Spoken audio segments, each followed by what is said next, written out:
साथियों, आप देख रहे हैं फतेहपुर हलचल न्यूज चैनल। मैं हूं रमेश मोहन शुक्ला। मुझे विश्वास है अब तक का आपका दिन शुभ रहा होगा। आप स्वस्थ होंगे, सानंद होंगे और प्रसन्न होंगे। आज बात करूंगा फतेहपुर की उस बहुचर्चित घटना की जिसने 2-4 दिन पहले तूफान ला दिया था। जी हां, आप समझ गए होंगे, मैं बात कर रहा हूं ग्राम पंचायत सरकंडी की।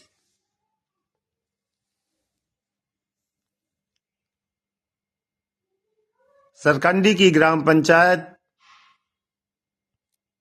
की तथाकथित जांच में विवेचना में मुलजिम बनाई गई प्रधान को जेल भेजा गया था और 2 दिन बाद उनकी जमानत भी हो गई। इसी तरह जांच के दौरान 2 बच्चों में जिस तरह की गोलीबारी और मारपीट हुई, उसमें प्रधान पति संतोष द्विवेदी को गंभीर धाराओं में आरोपी बनाया गया था। यही नहीं, केवल 7 दिन के अंदर ही फतेहपुर के पुलिस कप्तान ने उनके ऊपर 25,000 का इनाम भी घोषित कर दिया था। मैंने पहले भी कहा था कि ये एक प्रशासन की चाल है बचाने के लिए। जब प्रदेश की जांच टीम जांच कर रही थी, जिसमें करोड़ों के घोटालों की बात सामने आ रही थी, उसके पहले ही आनन फानन में एक फर्जी जांच करवा करके और ब्लॉक के 10 कर्मचारियों के ऊपर एफआईआर दर्ज करवा दी गई। जैसा कि उस जांच में लगना था, उसके हिसाब से उच्च न्यायालय में उन आरोपियों को राहत मिलनी ही थी। ठीक उसी तरह एफआईआर दर्ज होने के 7 दिन के अंदर ही 25,000 रुपए का जो इनाम घोषित किया गया संतोष द्विवेदी पर, वो भी उनको बचाने की ही एक साजिश थी। हाई कोर्ट ने इस बात को अपने फैसले में उल्लेख भी किया था। अगली तारीख तक के लिए उनकी अरेस्टिंग पर स्टे भी लगा दिया था और अगली तारीख भी बीत गई। उस तारीख में क्या हुआ, किसी को कुछ नहीं मालूम। जो मेरे अंदरूनी सूत्र बता रहे हैं वो ये है कि जो 2 खेमों की लड़ाई थी, उनमें शायद सुलह हो गई। पूरा जिला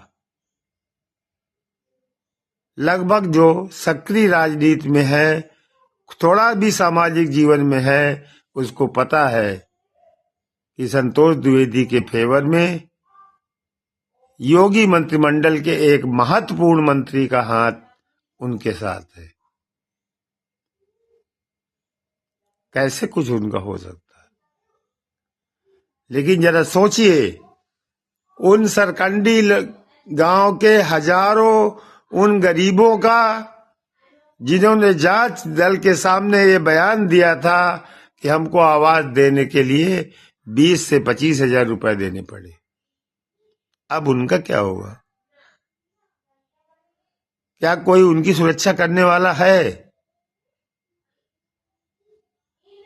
साथियों, मैं पहले भी कह चुका हूं कि फतेहपुर के जमुना तटवर्ती क्षेत्रों के थानों की पुलिस जिस तरह के कार्य कर रही है, वो किसी से छिपा हुआ नहीं है। घटना का मैंने एक हवाला भी दिया था कुछ दिन पहले कि गाजीपुर थाना के सेवरामऊ गांव में एक बारात वाले दिन कुछ दबंगों ने घर में घुस करके महिलाओं से लूटपाट भी की थी, गाली गलौज भी की थी। उस व्यक्ति ने पुलिस, थाना पुलिस, पुलिस अधीक्षक, सीओ, मुख्यमंत्री पोर्टल, आईजी, डीआईजी, न जाने कितने लोगों को एप्लीकेशनें भेजी। कितनी बार सीओ ऑफिस में उसके बयान लिए गए, लेकिन हुआ क्या? कुछ नहीं। जून से लेकर ये आधी जनवरी बीत गई और अभी तक उस घटना की एफआईआर नहीं लिखी गई। और उस घटना की जिसमें कोई भी पब्लिक का व्यक्ति पक्षकार नहीं था, पुलिस स्वयं पक्षकार थी, उसमें एक आरोपी के ऊपर केवल 7 दिन के अंदर 25,000 का इनाम घोषित करना, ये क्या बताता है? ये आरोप, ये इनाम सिर्फ इसलिए घोषित किया गया था ताकि उसको हाई कोर्ट में राहत मिल जाए, और राहत मिली भी। वो घटना जो बवाल के समय रुक गई थी, उस घटना की जांच का क्या हुआ?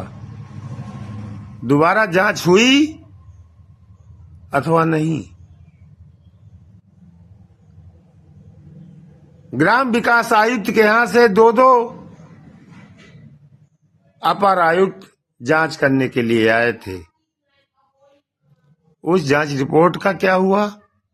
किसी को कुछ मालूम है? शायद नहीं।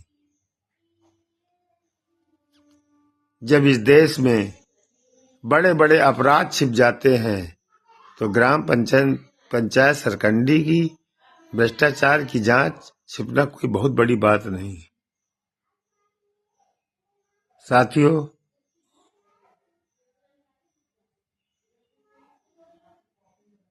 आप जानते हैं पूरा इतिहास, किस तरीके से सरकंडी के प्रधानपति ने अपना वर्चस्व जिले की तीसरी सबसे बड़ी ग्राम सभा में अपना वर्चस्व कायम किया है। वो किसी से छिपा हुआ नहीं। तमाम बाहुबली नेताओं सहित योगी मंत्रिमंडल के सबसे करीबी योगी के मंत्री का वरद हस्त उसके ऊपर है। कोई उसका क्या कर सकता है? सैया भय कोतवाल, तो डर का है क्या? हाँ, कुछ परेशानियां आई जो बहुत बड़ी होने वाली थी, वो थोड़े में निपट गई।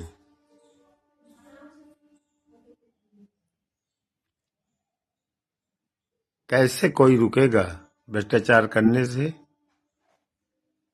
प्रशासन कैसे रोकेगा भ्रष्टाचार को?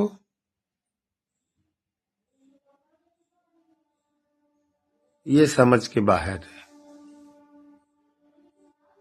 जब इतनी बड़ी बड़ी घटनाओं का कोई खुलासा नहीं हो पा रहा है, तो छोटी मोटी घटनाओं का खुलासा होना कोई साधारण काम नहीं है।